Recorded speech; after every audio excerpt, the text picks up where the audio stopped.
viandox. De frais lapin, de frais labrache-roc. Le viandox.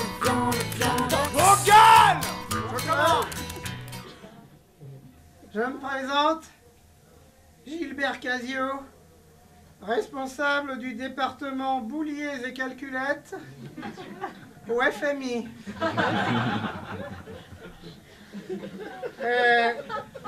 On m'a demandé de venir vous dire une chose importante.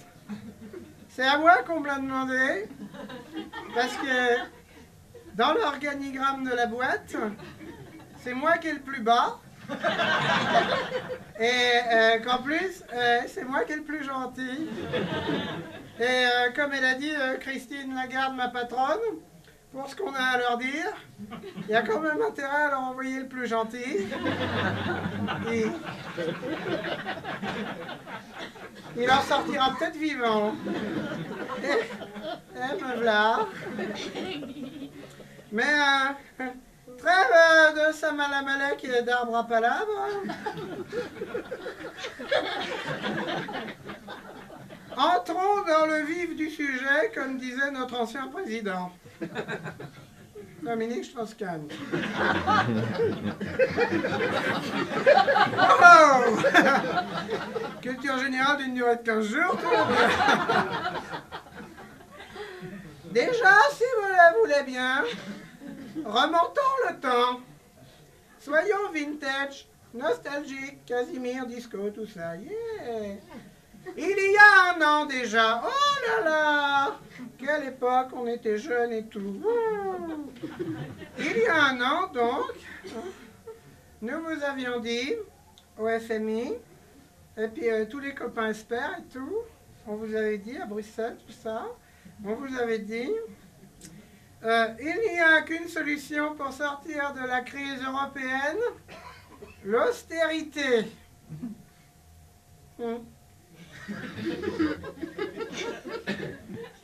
On vous l'a dit même assez fermement, je crois. Je me rappelle même quelques préambules costauds du genre gros tas de feignasses, c'est fini de se dorer la pilule au soleil de l'Europe, va falloir se sortir les doigts du cul car il n'y a qu'une solution pour sortir de la crise européenne, l'austérité. Ben, à l'époque, certes, certains conservateurs, égoïstes, prêts à tout pour manger à leur faim tous les jours, avaient chouiné. Mais, dans l'ensemble, le principe a été plutôt bien accepté. C'est normal. C'est logique. T'as plus de sous, t'arrêtes de manger. Quoi? C'est normal. T'as plus de sous, t'arrêtes de manger. C'est du bon sens. Bon. Alors évidemment, ça a chouiné. Ça a chouiné dans le sud. Ah, ça, dans le sud, ça a chouiné. Les Espagnols, les Grecs, ça a plus de boulot, ça a plus à manger. Alors évidemment, ça descend dans la rue, ça brûle des voitures, ça tape des gentils flics qui leur ont rien fait, au lieu de crever dignement. Dans son coin. En disant merci aux banques, quand même, dont il faut rappeler qu'elles ne leur prélèvent même pas leurs organes pour se rembourser. Alors qu'elles pourraient. Elles pourraient. Dans le cadre d'une économie de concurrence libre et non faussée, elles pourraient. Mais elles ne le font pas, les banques. Car il y a de l'éthique. Malgré tout. Entre deux coups de pute, il y a de l'éthique. Pour l'hygiène. Bon, non, austérité. Et puis après, quand l'austérité, encore plus d'austérité. Bon, comme ça marche, hein, on s'est dit autant prendre de l'avance et mettre un peu de côté. Car, comme le disait Francis Holm, qui peut le plus, peut le moins. Bon. Sauf que... Voilà. Le problème, c'est que nous sommes des gens très intelligents, compétents, bac plus 20 et tout. Mais néanmoins, nous sommes des êtres humains. Donc faillibles. On peut se tromper. Et il y a un truc qu'on n'avait pas vu. D'ailleurs, pour être honnête, c'est pas nous qu'on l'a vu en premier.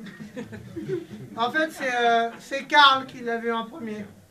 Karl, c'est le plombier polonais du FMI. Qui passe régulièrement dans les sanitaires, car depuis l'époque de Dominique, nous avons encore énormément de capotes usagées coincées dans les tuyaux. Et donc, Karl, un jour, il nous a croisés près de la chapelle du FMI, où nous étions en train de prier le Saint-Marché pour le retour de la croissance, en faisant le sacrifice humain d'un syndicaliste. Et il nous a dit, comme ça, en passant, avec sa bonhomie joyeuse de Polac antisémite, ça sert à rien de prier, messieurs. Les gens, ils ont plus de sous. Plus de sous, tu peux pas acheter. Plus de sous pour acheter, pas croissance. Si austérité, jamais retour croissance. Jamais. Jamais. D'une seule voix, nous lui avons immédiatement rétorqué.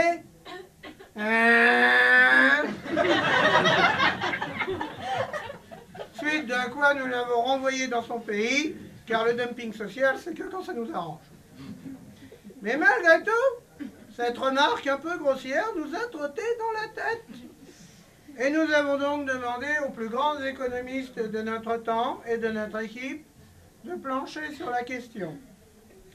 Et après 2 mois de théorisation, de vérification mathématique et de simulation vectorielle, nous en sommes arrivés à édifier une loi économique que nous avons appelée la loi du rond en poche. La loi du rond en poche, je vais essayer de la vulgariser pour que vous compreniez la loi du rond en poche. Postulat 1. Pour que la croissance revienne, il faut que les gens achètent des choses, des services, des prostituées, ce que vous voulez. Postulat 2. Pour que les gens achètent, il faut qu'ils aient de l'argent. Ok, vous voyez ce que c'est que de l'argent? On n'en voit plus beaucoup, mais bon. Postulat 3. La politique d'austérité amène les gens à ne plus avoir d'argent. Ou moins. Donc, et c'est là qu'apparaît toute la magie et l'intérêt de la science économique. On peut en conclure que l'austérité empêche le retour de la croissance. Bon, c'est un peu complexe, hein, je l'admets. Mais ce qui est important de vous dire, c'est que nous avons donc commis pendant 2 ans ce que nous appelons dans notre jargon une boulette. On pourrait même dire, sans risquer de se tromper, que nous avons merdé grave.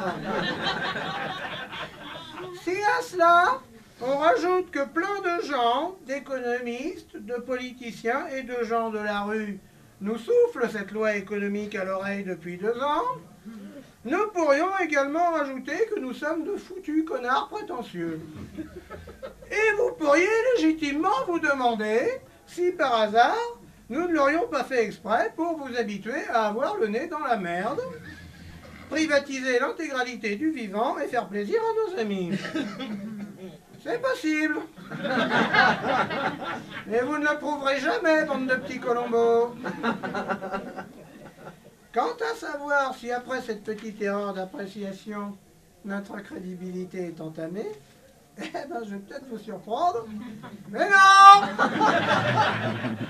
On est toujours considérés comme les meilleurs. Eh ouais, c'est complètement injuste. Ouais. Surtout si on considère qu'une caissière de supermarché, elle, peut se faire virer pour faute grave si elle va faire pipi sans demander. Ouais, c'est injuste complètement. Mais c'est comme ça. C'est nous qu'on a la combinaison du coffre. Non, et puis pour être juste, c'est une boulette qui n'a pas eu beaucoup de conséquences. Bon, finalement, quoi? 2-3 pays qui crèvent de faim, L'Europe qui crève de trouille. Plutôt positif, ça, pour le comblement des déficits. Hein? Un mal pour un bien. Bon, faut que je vous laisse. Il y a la femme de ménage qui vient de me dire un truc dingue. Il paraît que les gens, quand ils sont à la rue, qui dorment sous les ponts, qui vivent dans des cartons, eh ben, ils ne peuvent plus partir en vacances au ski. Ils n'achètent plus d'ordinateur. Et ils renoncent à une deuxième voiture. C'est très mauvais pour l'économie, ça. Il faut qu'on comprenne pourquoi. On va faire des réunions. On se revoit dans 3 mois. Ciao!